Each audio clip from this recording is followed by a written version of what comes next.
Do you remember a bigger craze than Pokemon cards? Because I don't. All I remember is them getting much, much harder to find.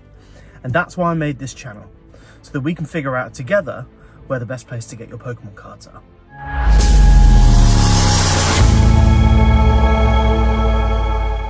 Now, I've already spent the first half of the year discovering the current best supermarket for Pokemon cards and the current best high street store for Pokemon cards. I will include a link in this video so that you can go and see those. I'm not going to point at the link because I always get it wrong, so it will just be there. Deal with it. This series is about retail parks. If you don't know what retail parks are, they're essentially concrete monstrosities with giant shops, normally bargain focused, everywhere.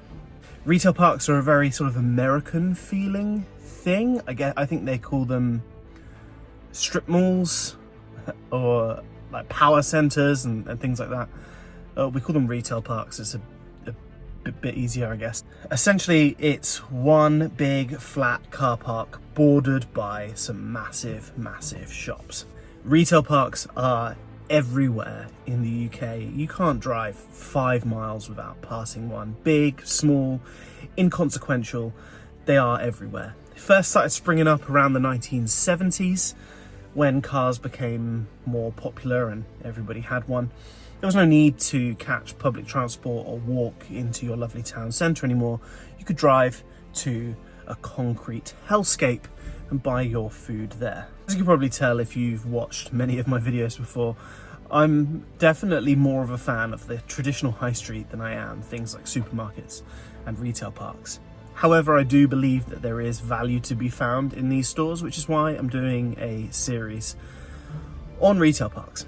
This is episode 1 of a 7-part series of a bracket style tournament where we put different retail park stores together to find out which is the very best currently for Pokemon cards. In episode 1, we'll be putting what I would probably say is everybody's go-to in the brain bargain store, B&M, versus one of their closest rivals, Home Bargains. It should be a good match.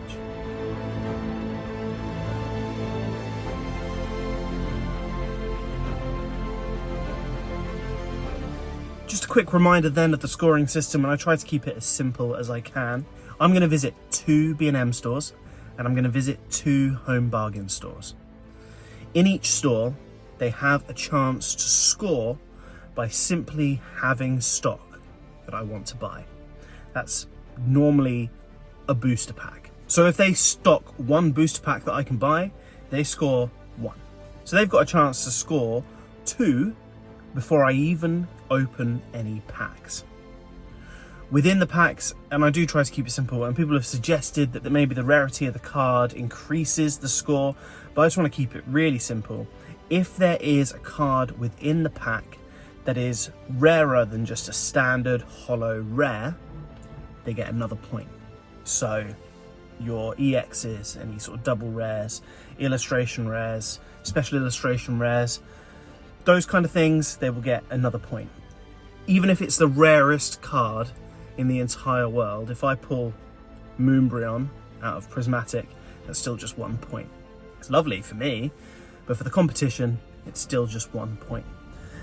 So, without further ado, I am kind of in the best location ever for this. So we've got Home Bargains right there, and B&M right there. So Home Bargains first, I guess. It's a shorter walk.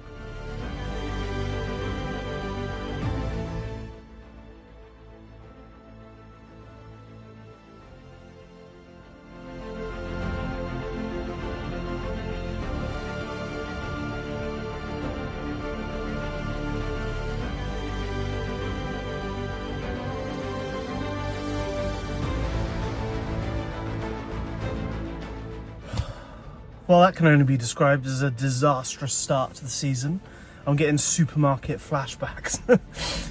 Home Bargains had some Pokemon toys. In fact, a better selection of Pokemon toys than B&M. Also had some cool dinosaurs. B&M also had Pokemon toys next to dinosaurs. Is someone trying to say something to me? Is that Is that what we're doing here? But, alas, neither store had Pokemon cards. I've wanted to use alas in a sentence for a while now. That was nice. That was nice.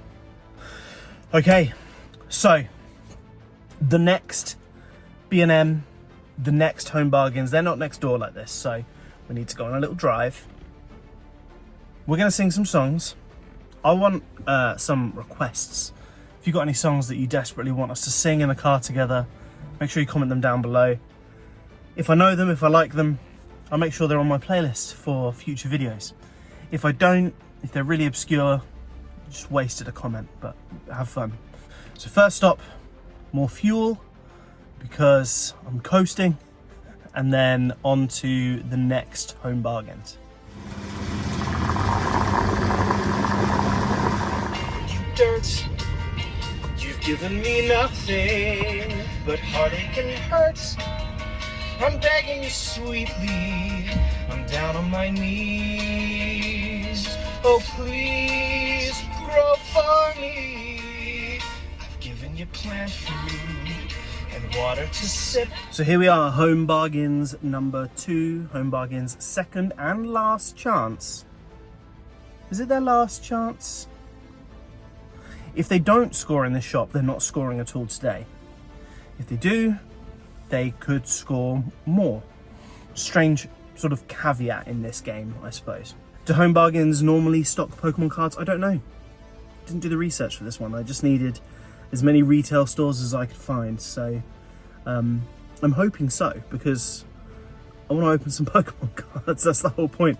This is Home Bargains number 2. It's a bit smaller than the other one, but I have had instances on this channel.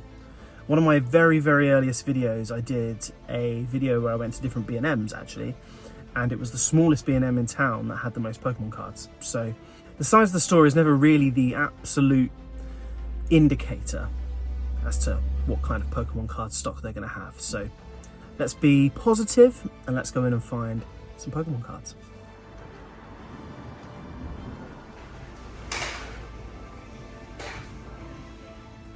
Positivity can only get you so far. Can't magic up Pokemon cards, so it's all on B&M now, I suppose. The fella in there told me that to get out I'd have to join the queue.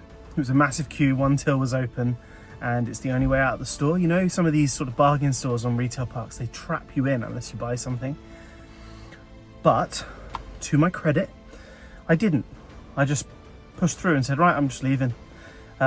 So, you know, I'm proud of myself today. Took some steps that, you know, maybe when I first started making these videos, I wouldn't have had the guts to do because of my anxieties. So, you know, a win is a win. May not have got some Pokemon cards, but I got out of a store without having to do an awkward transaction. So, good things. On to the next and last B&M, our last hope for some Pokemon cards in this video. Otherwise, this is going to be a really, really bad start to the series. In a pretty cabinet, she says, just like Marie Antoinette. Okay, so we've made it to B&M number 2. This is the B&M that I got some Pokemon cards for back in one of my very, very early videos, which was when I tried to draw Pokemon from only things I could buy in a store. A strange concept for a video, but I gave it a go. Maybe I'll revisit it one day and continue the Pokedex, but for now, we're going to hope it brings us the same luck when we visit today and get some Pokemon cards.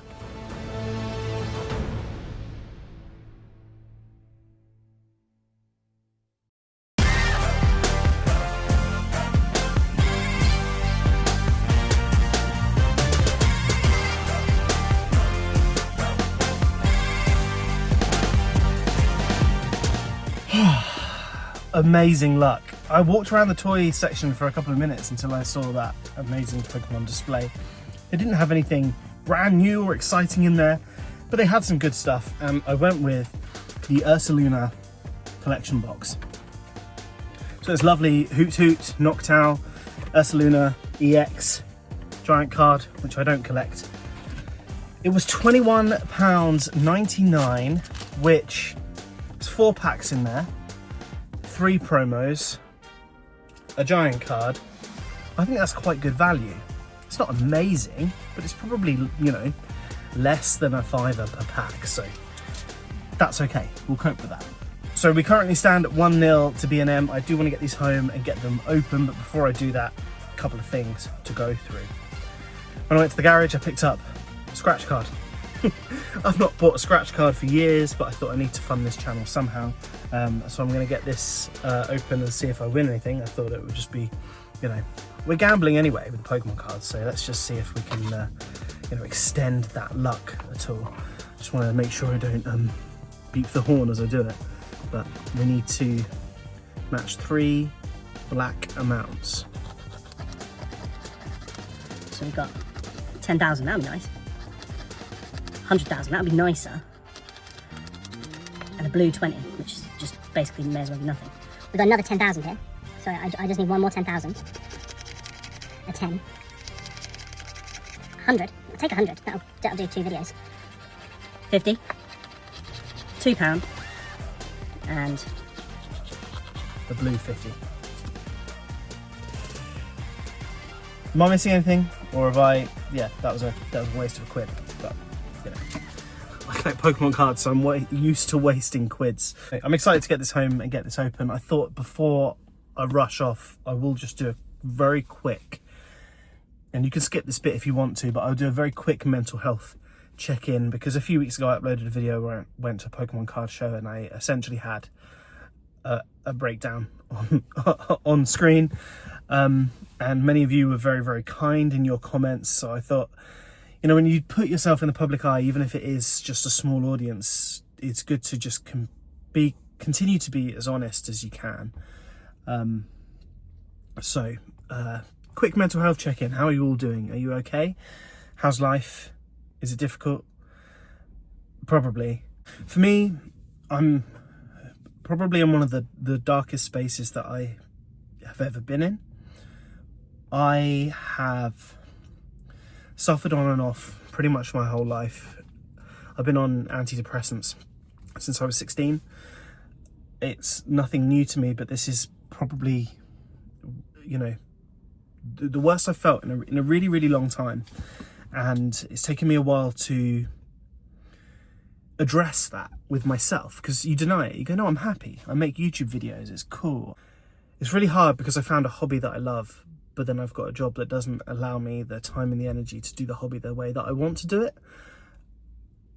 So I feel a little bit stuck. That's just very surface level what I'm feeling at the moment. Lots of other things going on. Life is tough, and sometimes I find in my personal experience, when I find something happy, like falling in love with somebody, like I did with my wife, or falling in love with a new hobby, sometimes it makes the difficult parts of your life more difficult, because there's a clear contrast between, I love spending time with this person and I hate going to work. And that gap gets bigger, and in that gap there's this whole kind of swirl of darkness, I suppose. I've started seeing a therapist, so I'm hoping that I'm now on a path to being happier, healthier, more engaging, and able to continue to put the energy into this channel that I did at the very beginning, so that we can enjoy opening Pokemon cards together. So thank you for taking 2 minutes to let me stand on my soapbox. I hope you're all doing okay. I know that life is rough for everybody at the moment, and I'm not a special case, and I just think that it's good every now and then to check in and make sure that we're doing all right. So I'm sending you all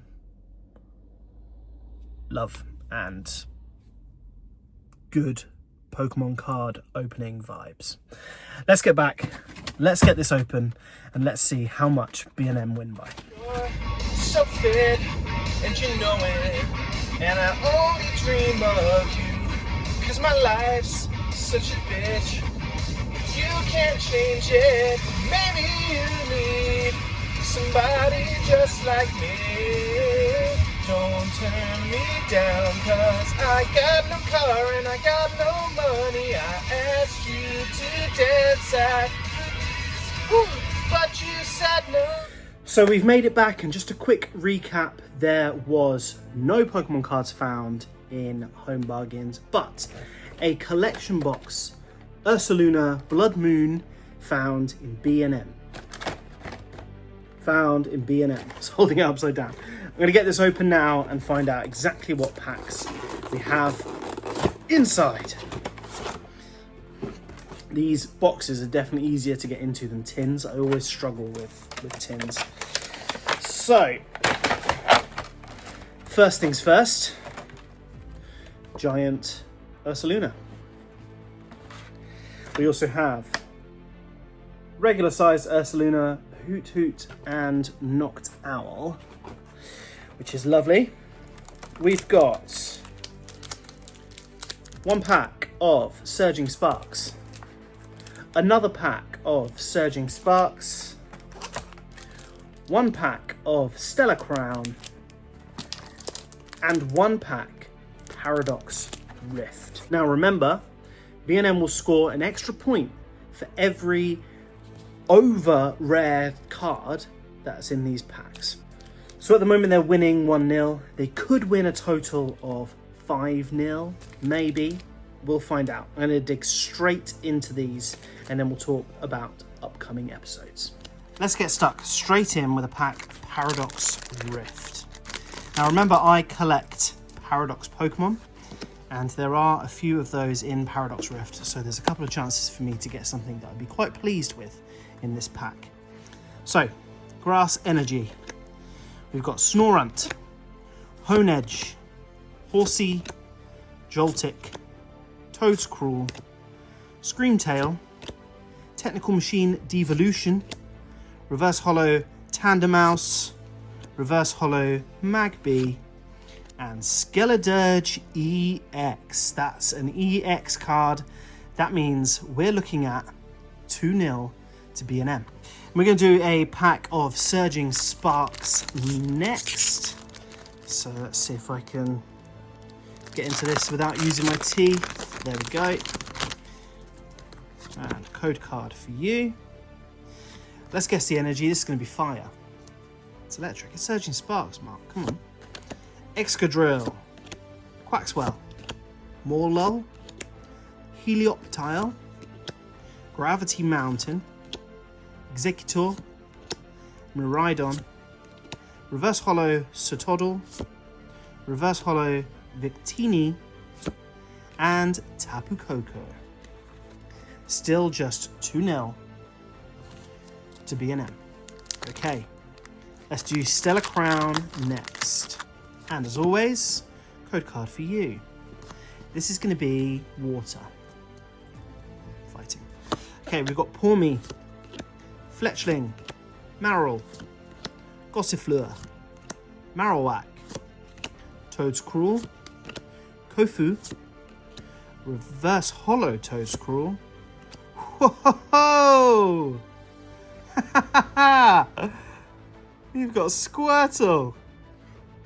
And we've got Bouffalant, but look at that Squirtle. There is nothing better than getting a Kanto starter. That is just the cream of the crop. And what a beautiful, beautiful card. You know that I love cards where they're just sort of in their own environment. That is lovely. Really, really lovely. And on to the final pack, which is Surging Sparks once again. Let's see. If we can make this a 4-0 win, that'd be a great way to start the series. Code card for you. And this one's going to be dark. Ooh, close. I feel like that was close. Drasna, Esper, Wattrel, Excadrill, Magneton, Lycia's Appeal, Paldean Taurus, Reverse Hollow Stunfisk, Reverse Hollow Bronzong, and Tapu Lele. Got some Tapus today, that was nice. So, a nice 3-0 win for B&M on opening day of the competition. We got this lovely promo Blood Moon Ursaluna EX card. We also got Skeledirge EX, and of course we got this beautiful, beautiful Stellar Crown Squirtle, which is lovely. And whilst I'm looking at this gorgeous Squirtle, I've got to think of somewhere to put it. So this is your weekly binder reminder. This is my Voltex Purple SV1 binder, which is traditionally used to store the set for Scarlet and Violet base. I use it for all my favourite full art cards. And Squirtle definitely deserves a place in this binder. So I'm going to put him right here. Bear with me whilst I do. Lovely. You can get your own Voltex binder from the website with 10% off by using the code PokeMark UK. Do it. They are the best. Very happy with the results today.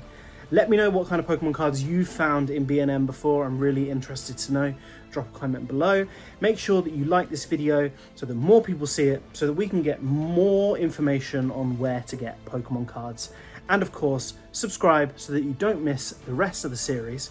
In the next episode, we will be putting the range up against what I could probably say is one of the most anticipated stores of all time on this channel, Smith's Toys Superstore. So do not miss it.